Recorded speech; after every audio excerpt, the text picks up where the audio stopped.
Good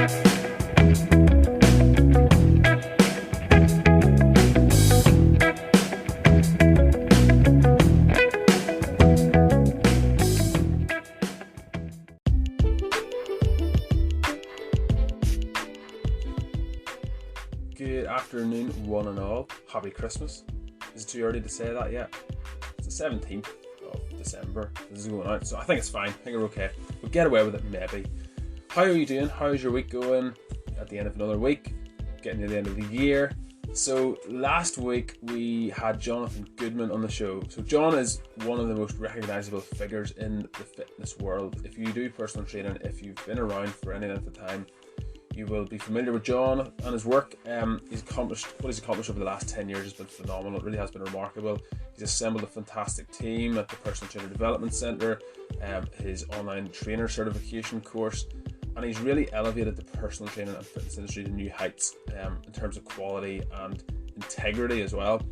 So it was really fantastic to be able to meet him and have a chat and to be able to share that with you. So if you missed that one, do go check it out and do follow Jonathan Goodman on social media, Facebook and Instagram in particular. This week we're going to be thinking about investing. Well, sort of. And just as a disclaimer, I'm not qualified to give you financial advice. So if you hear something on here and then you put your money where your mouth is and you do what you heard and you lose it all, don't blame me. Okay, I'll not be responsible. Take your financial advice from somebody else and do your own financial education. But don't listen to me for financial advice ever. So now that we've kind of got that disclaimer out of the way, we're going to get into the details. How exactly is training like investing, and how is nutrition like budgeting? Well, we're going to think of a few similar principles that both share, and then I'll let you decide how closely they align or otherwise. So here we go.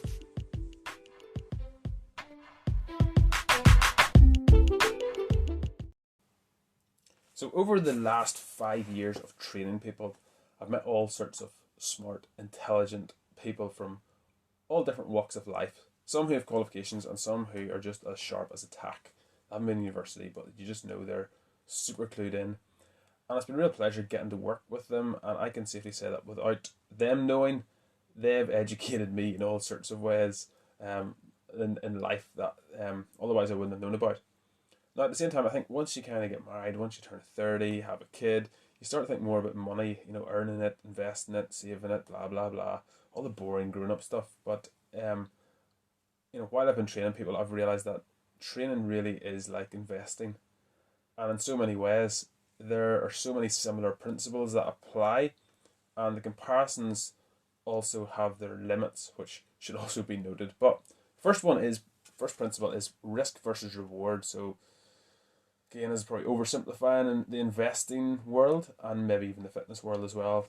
But the first principle of investing applies to both of them. The concept of risk versus reward. There are some investments of your money which carry more potential risk than reward. While they might yield a higher percentage of interest, potentially, they also carry a much higher risk of crashing and dropping into the red zone, which of course will result in you losing your initial investment, or at least part of it. So is the case with investing your energy, your effort, your time into certain exercises. They might seem cool. Maybe you've seen people doing them on Instagram and they look funky, and you think, I want to do that. And you think you should be doing it. But it might also be a giant waste of your time depending on your goals, and it might also have a huge risk attached to it for your shoulder health, for your back health, for your knees, your hips, all sorts of things. Now, maybe not for everyone, maybe for some people it's fine, but for you, considering your demographic, your goals, your anatomy, your injury history, it might not be right for you. And as a trainer, I generally only get to train my clients between 1 and 3 times per week.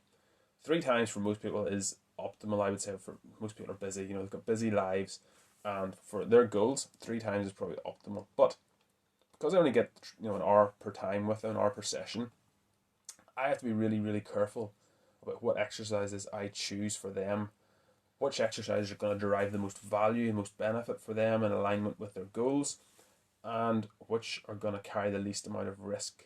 And it's trying to weigh up that risk versus reward. That's it. And that's the same for 99% of my clients. Now, some people compete, and that's a completely different area, but This means generally we're going to be doing compound exercises, so movements that include multiple joints and therefore multiple muscle groups. This makes the best use of their valuable time.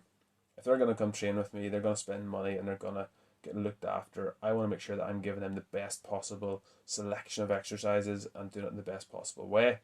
Now, if you're able to train at home 4 to 6 days per week, then we might have a completely different program in mind. In fact, we will have a completely different program in mind. Maybe more of a bodybuilding style program, so you'll be training muscle groups rather than movements, and you can probably download it off the internet, and it might actually work for a change. But instead of doing the ones off the internet, the bodybuilding ones, and you're doing 2 or 3 times a week and nothing happens, funnily enough. But you can start including isolation exercises or accessory exercises, I would call them. But unless you're planning on training more than 3 days per week, so 4 to 6 times per week, your time is going to be better spent doing compound exercises. There are some exercises that carry more risk than others and provide less benefit, or some just generally provide less benefit, or a low return on your time investment, if you want to think of it that way. So for example, upright rows instead of maybe bent over rows, or pull-ups. They're both all pulling exercises. Dumbbell side lateral raises instead of just a good straight barbell pressing it overhead.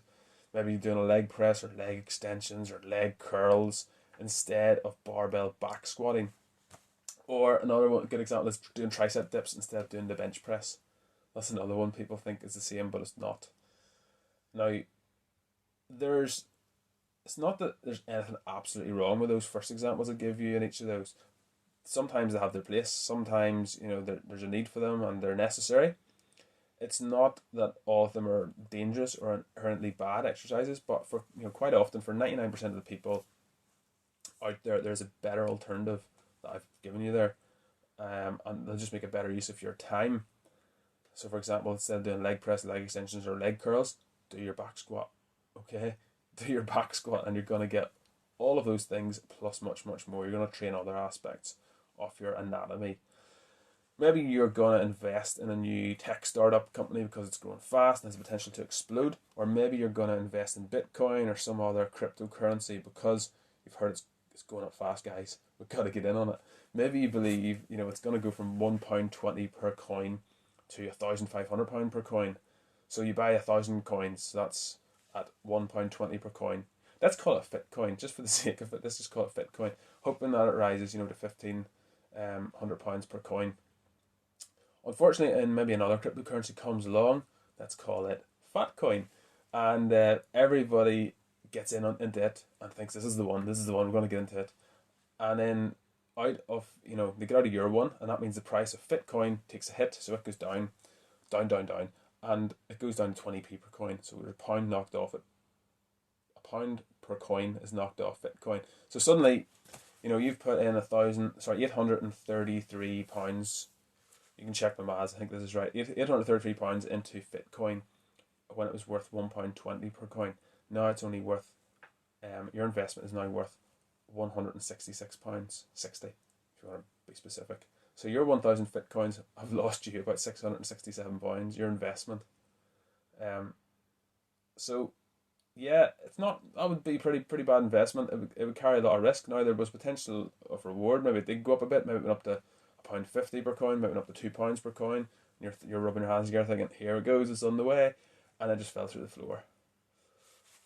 But that's enough about me talking about investing. I'm out of my depth. I don't know what I'm talking about. I'll not give up my day job. Doing all that maths nearly broke me. Nearly finished me. Need a nap now. But the same concept applies. With every exercise, there's a risk, but there's also a reward.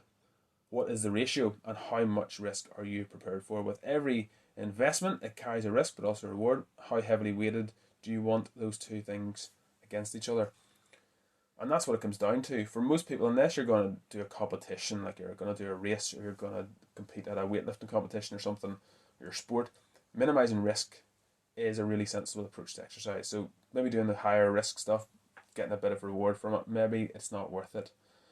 And I guess another similar comparison I've just thought of there now is how your age plays a role. So whenever you're younger, maybe in your 20 or 30s, earning money, and you're 20 or 30 years off your retirement age, you can, depending on what country you're on, if you're in like or was it Greece, they were retiring at like 55 or something, living the life.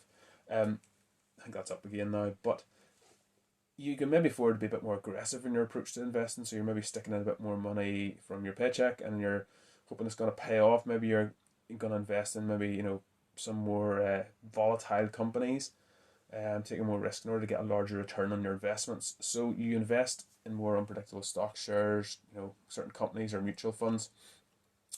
Whereas whenever you get a bit closer to retirement, say in your 50s or 60s, you might think it's a bit wiser to stay away from deals that could bottom out and cost you, and because you've got less time before retirement to make it back again. So the theory goes, you only lose out if you cash out whenever you cash out below what you put in the first place.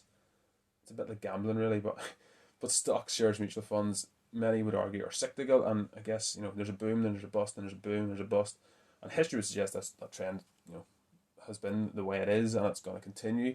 However, if there's a crash 2 years before you're about to retire and you're heavily invested in those more volatile funds which just fell through the floor, then you might have to take a hit just to get out of it, and maybe live a little bit below what you plan to whenever you retire. Or you might want to stay in longer than you planned and work slightly longer to get it back up closer to where you were before things crashed. Again, getting out of the depth of investment talk, so I'm going to back up.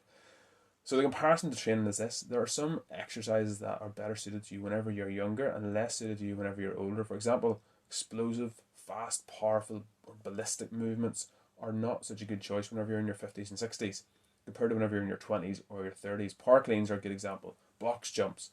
And the reason being, the connective tissue in your body changes as you age, meaning that you are significantly increasing your chances of injury by performing fast, explosive movements compared to a 20-year-old. If you're 60 now, do you remember what you're like in your 20s? You could probably jump off like a high-rise building and be okay. Don't do that, by the way. Plus, you won't heal as easily or as fast as a younger person. So, and also you won't have as long to heal because you're older. So those are just unwise exercise choices whenever you're in your 50s and beyond. That's what I'm trying to say. And the next principle that applies to both training and investing your money is diversification. So diversification is something that has some obvious crossovers with training. So we probably don't need to spend too much time talking about it, but the most obvious example is a guy who only trains arms. Some guys are notoriously, they only train their arms, and they'll not have, not only just have one arms day, they'll have a biceps day, biceps and lats day, or a shoulders day, and maybe a triceps and chest day. And they might dedicate 3 or 4 days in the week just to their upper body muscles. Whereas they might just have one leg day. Everyone refers to leg day. Oh, leg day was tough.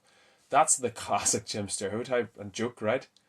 Where, the obvious problem with this is that they'll likely develop more muscle in their upper body, but their legs and hips will be neglected and they'll be lagging behind. Now, this might not seem like a problem until you either try to compete at a sport, which you need your legs for most sports, or you catch yourself in the mirror and realize that your legs are a little bit tiny and you're really, really top heavy. Now, of course, this can be caused unintentionally, but actively. Now, also, some guys just happen to have larger upper body muscles, and genetically they have smaller lower body muscles. No matter what their training split is or their programming is like, that's just it. That's the hand you've been dealt, I'm afraid. That's your genetics. You can blame your mum and dad for that. But it can be really difficult to overcome. That's what I'm saying. And even if you get really strong legs, it doesn't necessarily mean they'll be getting huge in comparison to your upper body. But what I'm talking about is guys who intentionally train their upper body 2 to 3 times more often than the lower body, so that creates an imbalance, right? And vice versa. Some people are genetically, they've got they're born with a 6-pack, and other people aren't. It's easier for them to get defined, visible abs, and some people don't. That's just genetics sometimes. Another really simple example would be a guy or a girl who trains their pressing muscles. So, doing their shoulders, triceps, chest, etc. Doing loads of bench press, loads of tricep kicks, loads of dips, all that sort of stuff. Shoulders, shoulder presses, side lat raises, all that sort of stuff. But they avoid any pulling movements, things like pull-ups, rows, curls, all that sort of stuff. All your pulling muscles, your biceps, your lats, etc. This can easily create an imbalance in your shoulder girdle, and it can manifest itself in your posture, never mind your muscle development. And this can potentially lead to injuries on down the line, stability issues, etc. And I guess another really obvious example would be those people who tend to do just long duration cardio, so endurance, either running or cycling or whatever, and they never train with weights. So maybe you can run 20 miles. That's cool.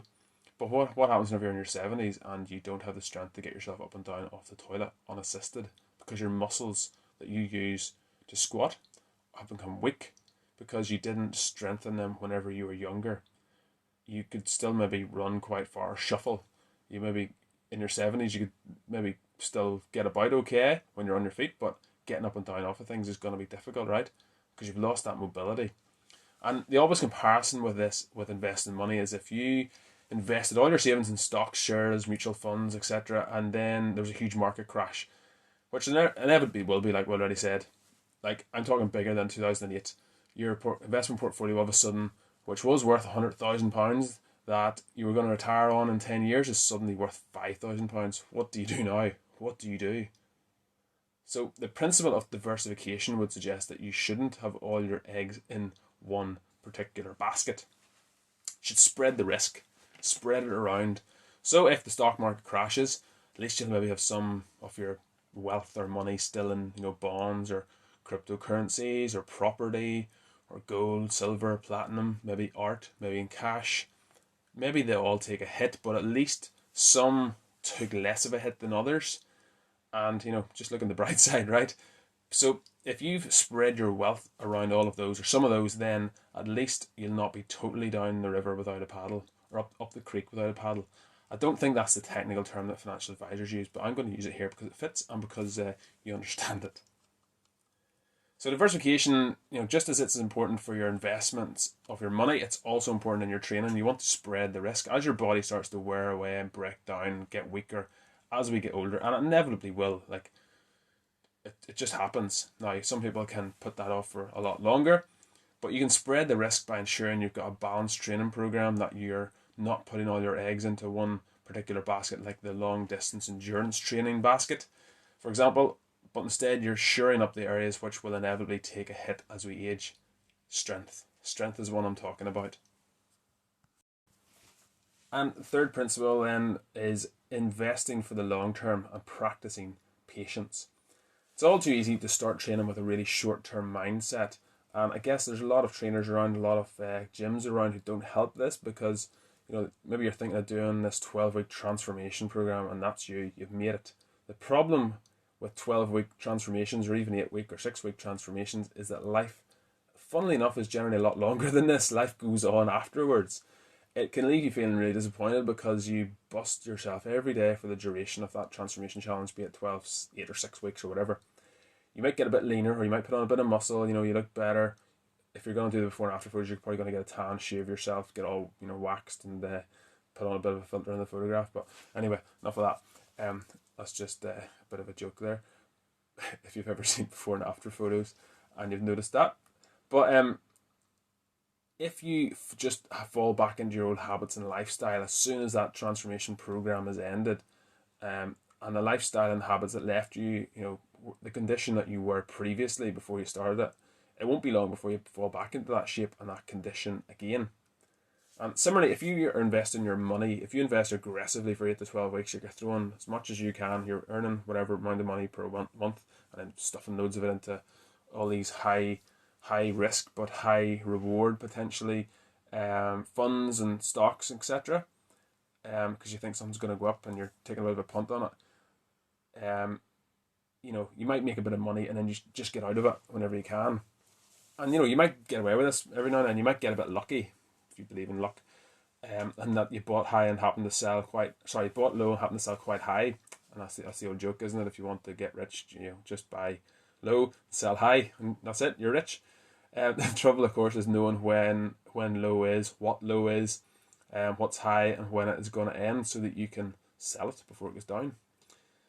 But we're not mind readers, are we? So the point of both investing money and training is to invest for the long term. The latest average life expectancy, I just read the other day, actually is between 75 and just over 83 years of age if you're a lady, 75, around about 75 if you're a man, and around about 83 point something if you're a woman. That's in Northern Ireland. 12 weeks is not a very large portion of this, funnily enough. So if you're training intensely for 12 weeks, then just stopping and not doing anything for the other 74 years and 9 months, it isn't really going to do an awful lot for your health, for your quality of life, for your longevity.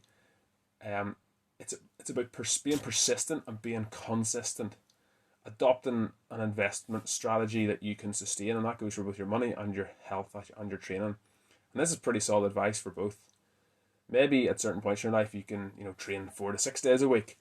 Maybe whenever you're young, you're free, you're single, you're at uni, you're in your 20s, you can sleep all day and train all night if you want to, and you've got no responsibilities, no stresses, etc. Whenever you're maybe in your 30s or 40s, 50s, you've got a family, you've got work commitments, you've got loads of stuff to juggle and going on. Maybe you can only commit to training 2 or 3 times per week, if you structure things really well and get that prioritized.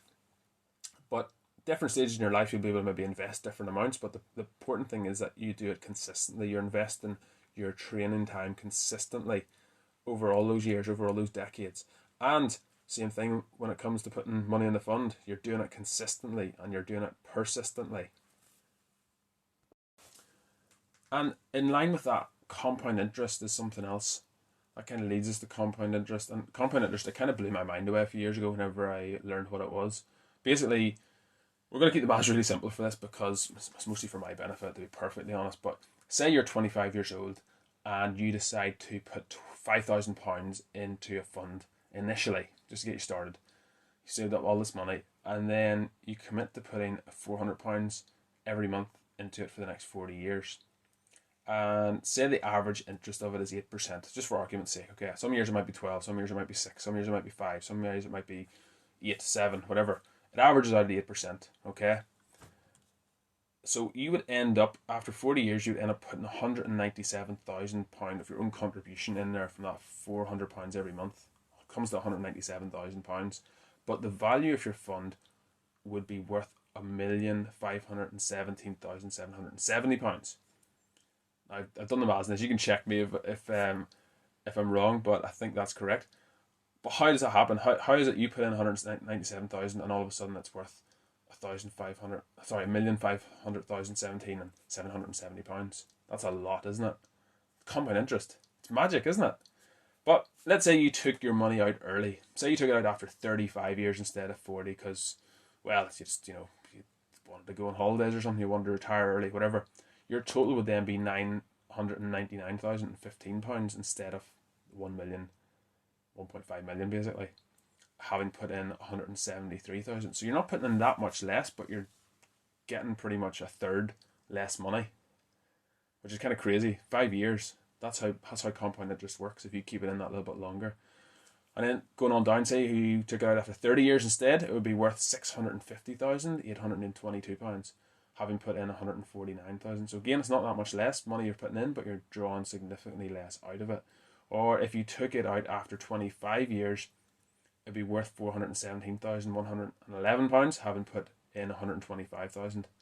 So you see the magic of compound interest. The longer you leave it in, the more valuable it becomes, the more it compounds, the interest compounds. It's fascinating, isn't it? So yeah, that's about the extent of my mathematical abilities, and I haven't done that in my head. I've done that. I've worked all that out previously before I started this. But it's similar with your training. The more training you put into the fund when you can, the better your returns whenever you're older. So if you put it this way, say you build up your squat to 200 kilos and your deadlift to 250 kilos, and you keep training in and around there. You're not trying to break any records. You're not trying to, do competitions or anything like that. You're just trying to be a strong human being, whether you're a man or you're a woman. Probably going to be a man if you're lifting this, but having said that, some pretty strong girls out there who could lift that and embarrass me. Who do you think is going to remain stronger, more independent, with higher bone density and less chance of developing Alzheimer's, cancer, type 2 diabetes, or mobility issues? Is it going to be you, who can lift all that weight, who got themselves really strong, or someone who invests absolutely none of their time during their life in their training? And barring some very unfortunate genetics, for most people, for most of the above, you would fare better. Why? Well, the more strength that you build up now, whenever you can, the more you'll be able to hold on to whenever you're older and things start to get a little bit tougher. And I've seen this time and time again in training people over the last 5 years for both men and women who trained in their teens and 20s find it so much easier to either get back into shape or to stay in shape in their 30s and 40s than those who were sedentary during their teens and 20s. And I'm not saying you can't, I'm not saying it's impossible, I'm not saying that it's really, really difficult or you shouldn't bother. I'm certainly not saying that. I'm just saying it's easier. It's much easier. Why? It's because of the compound interest effect of their training, that body of work they put in for 10, 15, 20 years. Even if they stop for 6 months or a couple of years or 5 years even, they're going to start at a better starting point or restart at a better point than the person who's never trained at all, who's just coming off the couch to try and do a bit of lifting. They can benefit more from it due to all that significant time they've previously trained and invested before they stop for whatever reason, be it all those sort of life things that can happen. But you're in a better position. So if you're listening to this and you're in your teens or 20s, get training. I can't emphasize that enough. Get training. Put in the work now. And whenever life gets busy, life gets stressful, life gets on top of you, and you suddenly can't train as much as you would like to, it's going to stand by you for a lot longer than if you're just doing nothing in your teens and 20s. And lastly, we're going to think about budgeting and nutrition. What have those two things got to do with each other? Quite a lot, actually. One of the simplest comparisons there can be is actually how we budget our money and how we budget our calories, how we budget our protein intake, our carbohydrate intake, our fat intake, our macronutrients. So if you look at your bank account, it really doesn't make much sense to overspend. Otherwise, you go into your overdraft, and that's a really painful experience, right? If you've ever been there. If we overspend our calories, we won't go into our overdraft. We go into obesity, which contributes and exacerbates all kinds of other illnesses like we've talked about in other shows: cancer, type 2 diabetes, heart attacks, high blood pressure. There's loads of stuff that really, never mind COVID, there's lots of other stuff it can really make much, much worse. So we don't go into overdraft, we go into obesity. And it's really interesting to me that, say you are someone who struggles with controlling your spending, or you just spend your money and don't really think too much about it, and you go to a financial advisor or someone who's going to help you, to get some help. And they're probably going to start off by telling you to start keeping account of your spending, start tracking your spending. And then they might likely advise you to set up a budget and not to deviate from it, to try and stick to it. Now, this doesn't seem like too much of an ask, because at the end of the day, if you get into debt, you're going to get all these debt collection letters. You're going to get like people coming after you, trying to repossess your home and your possessions and your car, all this stuff, okay? It's a pretty bad route to go down, right? If you ever watched any of those programs where it's like, I guess it's over in England, we'll get bailiffs in and everything, but it's crazy. It's a crazy life, and no one wants to be a part of that, I can imagine. So it doesn't seem too much of an ask if you're trying to avoid going down all that route to just set up a budget, to budget yourself, to not overspend, to not spend stuff on stuff you can't afford, to think about the priorities. So prioritizing your shelter, so where do you live, paying your rent, paying your mortgage or whatever, and then paying for everything else after that, putting food on the table, your basic priorities for living. However, if we contrast this with someone who comes to a trainer who struggles with their weight, struggles with weight management, struggles with nutrition and what to eat, how much to eat, when to eat, etc., etc., and the trainer tells them to start tracking their calorie intake, start tracking their calorie spend, if you want to think of it like that, and then they're provided with, they're given help to create a calorie budget, so their daily calories or their weekly calories, if you want to think of it like that. It's a calorie budget, really. Suddenly it seems like an awful lot of trouble, right? There's a bit of a pushback, and there's a bit of, it seems like a bit of hassle, it seems time consuming. It's seen a bit over the top even. I've heard it called restrictive, that it can cause an unhealthy relationship with food to develop. All sorts of things it's accused of. But the two approaches really aren't all that different, are they? If you appropriately allocate your calories each day and each week, you're not going to overspend them. You're going to be able to stay on track, lose weight, get slimmer, if that's your goal. Or if you want to maintain your size, then your calorie budget will be set accordingly. This really is the difference maker whenever it comes to reducing your waist size, dress size, weight, or reducing your body fat percentage, whatever it is you want to refer to it as. It doesn't matter if you're on a keto diet, an Atkins diet, paleo, intermittent fasting, vegetarian, pescatarian, vegan, whatever, I don't care. If your calories aren't overspent in any of these diets, your weight will come down. It's as simple as that. And so your waist. Period. Simple as that. Pick a diet, whatever one you want.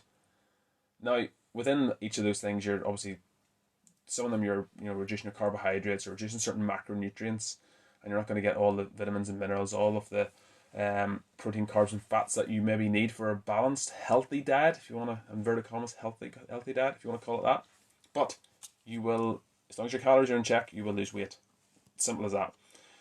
And I could program, and I could give you the most amazing calorie burning workout to do 5 to 6 times per week, if you had the time and the energy to do it. And maybe you might do it for a while. You might do it until you get sick of it for a couple of weeks, and you might burn between 450 600 calories per hour if you're really going at it, like really, really going at it. But you could easily eat that in one meal. You could easily overeat 600 calories. Like you could, if you had a Chinese, if you had a pizza, if you drank lots of soft drinks during the day, or your portions were too big throughout the day, or you just ate lots of crisps, chocolate, ice cream, whatever, you could easily, too easily, consume more than 600 calories. And in spite of all that exercise, you wouldn't lose weight. You wouldn't reduce your waist size. You could actually overconsume calories for the same 5 or 6 days you're doing all that work, all that effort, and put on weight and increase your waist size. You think I'm talking through my hat, but I've seen it, and I know it happens. So budgeting your calories, if your goal is to get slimmer, is much more important. It should be much more of a priority than burning calories through exercise. Exercise has so many incredible benefits. We talk about them every week in this program and this show. But if you think that calorie burn is the one and only benefit of exercise, that's the only point of exercise, you're missing the point. You're so badly missing the point, to the point of delusion. And I guess it's easy to come to that conclusion because you see other people talking about it. You see it on Instagram, Facebook, YouTube, blah, blah, blah. But you're like using the wrong tool for the wrong job. It's almost like you're trying to bang a nail into a post with a saw instead of a hammer. Now it's time for News of the Week article. Haven't done it for a little bit of time. We've been so busy. So much to talk about. There's a study that was out. It was on the 27th of November of this year. And very, very interesting. So the title of the study is Animal Protein Intake is Inversely Associated with Mortality in Older Adults. The InCHIANTI study. I think that's how it's pronounced. There's a lot of people in on this. There's a lot of foreign names that are really hard to pronounce, and I apologise to each and every one of them if I get these wrong. First one is Tomás Morono. Second one is Royal Zamoro Ross. Third one is Nicole Hidalgo Liberona. Then Montserrat Rabassa, Stefania Bandinelli, Luigi Ferrucci. It's worth tuning in just to hear me talking and trying to pronounce these names, isn't it? Massimiliano Fedacostante. I think they've made these names difficult for me just to make a laugh. Antonio Cherubini. So I'm sorry for laughing at people's names, but it is funny. Christina Andres Lacueva. So all well known people, celebrities, you might say. But this study, the abstract, I'm just going to read it out for you because it'll make more sense than me trying to blab on and summarise it. But in general, plant protein intake was inversely associated with mortality in studies in middle-aged adults. Our aim was to evaluate the long-term associations of animal and plant protein intake with mortality in older adults. So what they did was a prospective cohort study including 1,139 community-dwelling older adults. Mean age was 75 years, 56% of them were women, and they lived in Tuscany, Italy. Followed for 20 years, was analysed. Dietary intake by food frequency questionnaires and clinical information were assessed 5 times during the follow-up. Protein intakes were expressed as percentages of total energy. Time-dependent Cox regression models adjusted for confounders were used to assess the association between plant and animal protein intake and mortality. So that's the method they used. Results were, during the 20 years of follow-up, mean 12 years, 811 deaths occurred. 292 of those were cardiovascular and 151 were cancer-related causes. Animal protein intake was inversely associated with all-cause and cardiovascular mortality.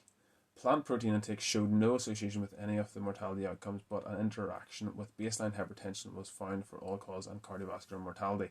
So the conclusion that these researchers have come to is that animal protein was inversely associated with all with all causing cardiovascular mortality in older adults. Further studies are needed to provide recommendations on dietary protein intake for older adults. So the current narrative of the day, in case you haven't heard, is that we are bad people for eating meat. We shouldn't eat meat.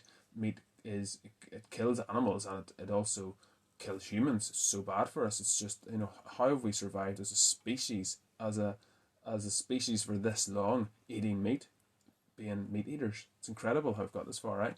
But that's the current narrative, and paying more taxes is going to solve that, apparently, because it's good for the climate, it's good for humans, all of that stuff, right? You can sense the irony in my voice, but this study, it's a breath of fresh air, isn't it? It's one of the few studies that have been done actually on meat that are positive, that actually shows that eating meat is a good thing, and eating meat is going to help you, especially in older age. Tell your parents about this study. Tell your grandparents about this study. A lot of the time, muscle wastage, atrophy, occurs as we get older. And guess what? Eating broccoli is not going to do it for you. Eating broccoli is not going to retain your muscle tissue. Eating broccoli, eating peas, eating carrots, while all have their place. I'm not saying we should all be carnivores, but we need meat. We need amino acids. We need creatine. We need all of these essential. But we need these essential amino acids. We need these essential nutrients, minerals, to actually have optimal health, and especially as we age, as we get older. So it's refreshing. There is actually, somebody's done a study, several people actually with fantastic names. They've done a study on this, and they've found this. So they're going to obviously follow up on this. Said further studies are needed to provide recommendations on dietary protein intake for older adults. How much protein should older adults take? I would imagine that you can't take too much protein, just from experience, but older people generally find it harder to eat too much, so I don't think they're going to overeat on it. I don't think they're going to turn into a bodybuilder overnight, put it that way. But it's a great study, and I'm glad that I found it. I actually shared it in Instagram stories this week, so yeah, keep eating meat, especially if you happen to be an older person, if you're in your 60s, 70s, 80s and above. Congratulations, but keep eating meat.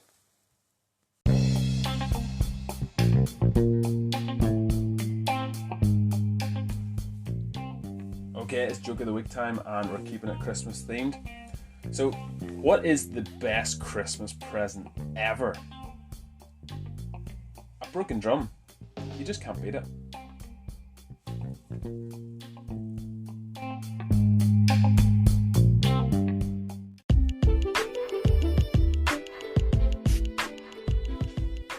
Well, that's the end of another show. Coming up to Christmas now, counting down the days.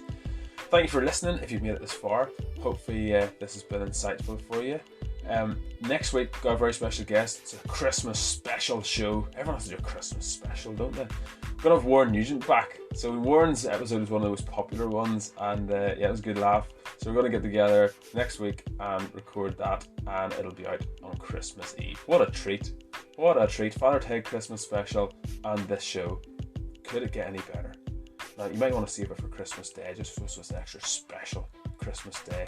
But anyway, have a good weekend, whatever you're up to. Enjoy your shopping, get your last bits and pieces in. Don't stress out. Remember, keep those stress levels nice and low. Get your protein, make sure you're eating plenty. And remember to train today so you can be stronger tomorrow. See you next week.